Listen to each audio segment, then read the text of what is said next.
Hi everybody, it's Tom from Vehicle Visionary. I hope you're having a great day. Today we're at Orr Acura to do a comparison between the 2025 Acura ADX and the 2025 Acura RDX. And you might wonder, why compare these two? Well, for one thing, from this angle, you can tell that both are somewhat similar in size. The RDX maybe a little bit bigger. I'm going to give you the dimensions in just a bit. We'll give you all the cargo capacity. But the main things to consider here for those of you who might be interested in a smaller SUV such as one of these two is the technology and obviously what's under the hood. Let's dig in a little bit further and see what we have here. Both are the a-spec advanced trim level.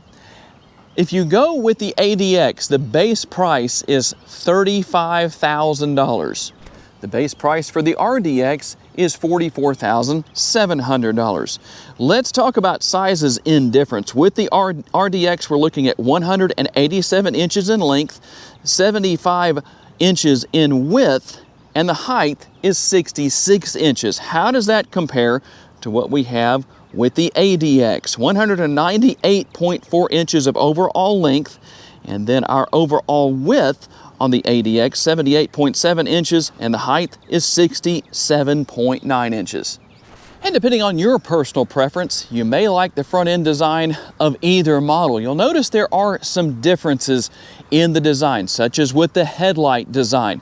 You're going to have LED headlights and LED daytime running lights, but you'll notice that with the RDX, the daytime running lights are on the bottom portion of the headlight housing, while they are on the top of the headlight housing with the ADX. Differences, obviously, the ADX has projector beam headlights. Personally, I say I like the design of what the RDX has a little bit more. Both also offer fog lights, and you can see the differences in the overall design where that is concerned. And the front grills have a similar look. Being that these are both the a-spec advanced models, you will find a forward-facing camera on each one. Obviously, cameras on and around on both, all over the vehicles. One of the big differences is not only what's found under the hood, but the type of transmission. Under the hood of the ADX is the turbocharged 1.5-liter four-cylinder that makes 190 horsepower and 179 pounds-feet of torque. It's mated to a CVT. However, under the hood of the RDX is a 2-liter turbocharged four-cylinder that makes 272 horsepower and 280 pounds-feet of torque. It's mated to a 10-speed automatic. When it comes to estimated gas mileage, we'll start with the ADX. We're looking at 25 city, 30 highway, 27 combined, and 3.7 gallons of gas per every 100 miles driven. The gas tank capacity is 14 gallons. And we'll move over to the RDX. 4 MPGs, 21 city, 26 highway, 23 combined, and 4.3 gallons of gas per every 100 miles driven. In this case, you have a little bit bigger gas tank at 17.1 gallons. And here it just comes down to what you like most as far as the design of the rear. You can see the differences with the taillight design and the way the tailgate is designed as well. The RDX is going to have larger exhaust compared to what we have on the ADX, and we'll open the power tailgate on each model. That's something that's nice to have, knowing that both do have the power tailgate feature. One thing that is going to be a big difference here, tell me how important this is to you. The ADX has a spare tire, the RDX does not. Let's talk cargo capacity, starting with the RDX, 29.5 cubic feet up to 58.9 cubic feet. You can see what everything looks like with the rear seats folded flat. Neither model offers the ability to recline the rear seats, although they do have some recline built into them, but that's just the way it is. You can use the releases right here to lower those seat backs to have them fold flat if you want to, and there is some space underneath the floor. Also, while I don't have it open right now, there is a panoramic sunroof. You'll find 24.4 to 55.1 cubic feet of cargo space with the ADX. The cargo cover is removable. We're going to have cargo lighting here in the rear, and once again, a sunroof, a panoramic sunroof. You'll find nice materials throughout the interior with both models. The armrest in the RDX is comfortable. Got a little bit of space here with the door bin, rear seat pockets, and the fold-down armrest. Cup holders are built in. And as I mentioned earlier, there is your panoramic sunroof. We'll hop inside real fast and show you two of the things that I know a lot of you think are very important. I can't blame you for that. You have air conditioning vents for your rear seat passengers. You also have heated seats via these controls, and also your USB options. We'll see a different look as far as the door panel design goes for the ADX. Comfortable with the armrest once again. A little bit of a smaller door bin, but I don't think that's a big deal. And we'll also have the fold-down armrest with the cup holders built in. Both models offer quite a bit of space for your rear seat passengers. Again, there's our panoramic sunroof. And just as it was the case with the RDX, we have air conditioning vents and our dual USB ports. The only thing you don't have back here are the heated seats. The sticker price for the RDX is $56,400. Driver and passenger seats are heated and ventilated. They are power adjustable. Even the passenger seat raises and lowers. Both have lumbar support. The big differences here will be in the way of technology. We'll have power folding side view mirrors. I didn't mention that earlier. Turn signal indicators built in. They're heated, they're power adjustable. Everything you want is here. Now you do have your blind spot monitoring. It's built in right here instead of into the mirror itself.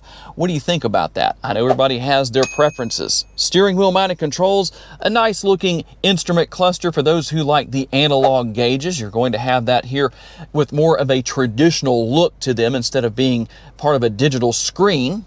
And we'll also find the adjustment right here for your tilt and telescopically adjustable steering wheel. Here's your a-spec logo.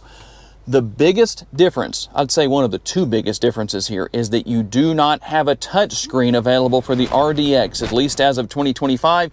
You'll still use the trackpad right here to do everything.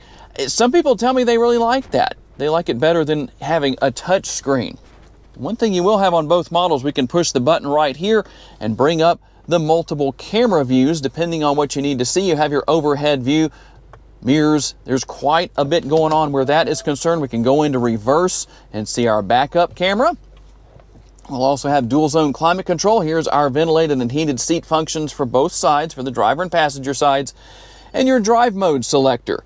Depending on what you want to see where that is concerned, let's go back here so I can show that to you. There is the drive mode selector. So we're going to have normal, we're going to have sport, we'll go up here to comfort, and we'll also have snow.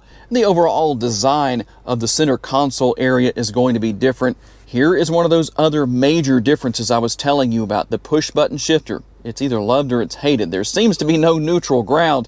You'll also find the button right here for turning the auto stop start or idle stop on and off.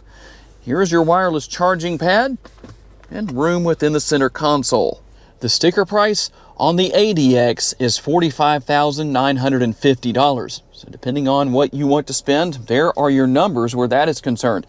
And once again, we're going to have heated and ventilated seats for the driver and the passenger. Both are power adjustable. However, on the ADX, you cannot raise and lower the height of the passenger seat. You can do that on the RDX over there, and the passenger seat does not have lumbar support. And we'll work our way over here to the driver's side door just to show you some of the differences and similarities. Again, you're going to have those power adjustable, heated, and power folding side view mirrors. But another difference is that your blind spot monitoring is built into your side view mirrors here, as opposed to being in this area. Tilt and telescopically adjustable steering wheel, but this is a true digital instrument cluster. You have a similar look. You still have the analog gauges, but not as traditional of a look, of kind of an older school look, if you will. Maybe not too old, but to me, for those who are saying, Tom, I want that more kind of old school analog gauge look, I really like those, the RDX is definitely for you. And differences in the design of the steering wheel, all of that's going to be here. And we'll take a look at the upper console. Basically the same thing with both models, a little bit of a different look, but one thing I do like is that you have the sunglass holder here. You will also find a sunglass holder in the RDX, but what you won't find in the RDX is a touchscreen. So for those of you who want to have your touchscreen, here it is in the ADX. We also have the button right here for the cameras. We can push that and sometimes accidentally activate the windshield wipers at the same time. Didn't mean to do that, but you can see what's here.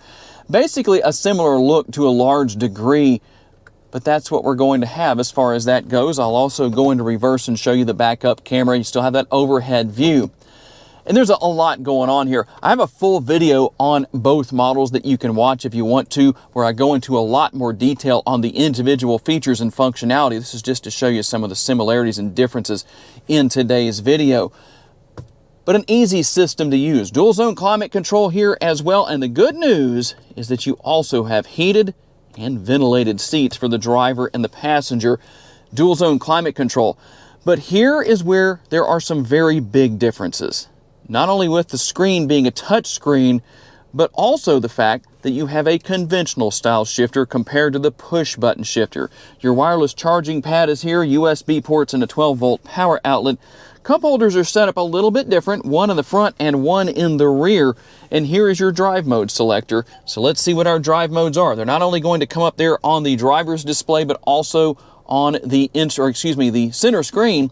So we're going to have normal, comfort, snow, and we'll go back up here to sport. You can see what all we have where that is concerned. And again, like I said, for those of you who want that more traditional look with the instrument cluster, this is not it, although it has the digital analog gauges. But one thing that's also different here is that you can see the likeness of the ADX down there on the bottom. When I turn the headlights on, you'll see that it illuminates down there. The brake lights come on and the turn signals work too. So kind of an interesting thing to note down there. I guess it's supposed to let you know that everything is working. And the center console, again, a different design and look to it, but still just as functional in both models, I would say. And your auto stop start is going to be right here. So I think it's a little bit more convenient here than it is in this area. What about the differences in the driving experience? Let's hop over into the RDX. We're going to start there and see what we can learn. For those who may have wanted to see the remotes, you can see that they're identical. Both have remote start, which is going to be engine hold up here. Lock, unlock. You've got your button to open and close your power tailgate and your panic button. Here we go with our test drive, and it goes without saying that if you're wanting the most bang for the buck, horsepower-wise, so to speak, you're going to want to go with the RDX. In fact, we can get down the road a little bit here and speed up some. We have a slower moving vehicle in front of us, and I can accelerate around him a little bit easier than I might be able to otherwise if I was driving the ADX. The ride quality is good. The seats are nice and comfortable here, easy to see out of. And while the technology is different, it's just as easy to learn and use. And something I didn't mention earlier in the video, but it definitely is important, is that you can get both of these vehicles in today's video with front-wheel drive or all-wheel drive. So for those of you that have all those situations, such as with snow and ice and other things that may happen, where you need all-wheel drive, it is available with both vehicles. That's always a nice thing to have. All right, now we're in the ADX.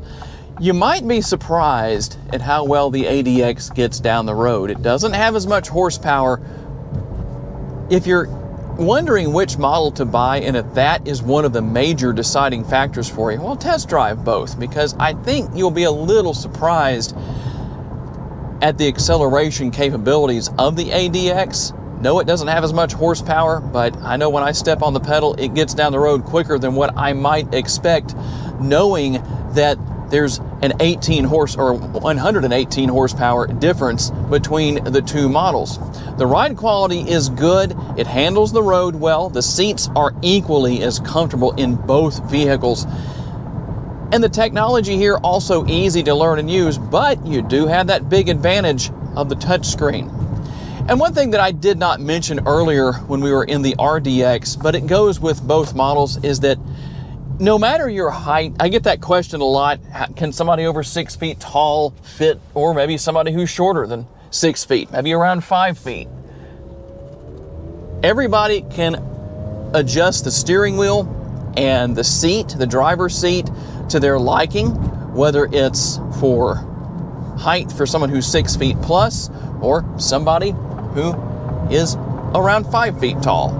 And there we go, the comparison between the 2025 Acura ADX and the 25 RDX. Tell me what your thoughts are. What are the deciding factors if you were going to choose between one of these two models? While there are not tremendous differences in the overall size and cargo capacity, there are other things that definitely are different that could be a big factor in which model you choose. Make sure to check out the links down in the description of the video if you're interested in either model. I will leave them there.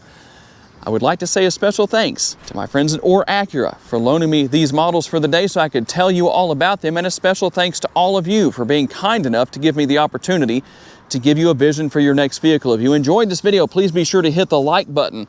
That helps me a lot. Make sure to subscribe so you don't miss any future videos. And if you would, please share this video on your timelines on social media so other people can see it. If you'd like to learn about additional vehicles you may wish to consider purchasing, check out the video that's on the screen right now, and I will see you there.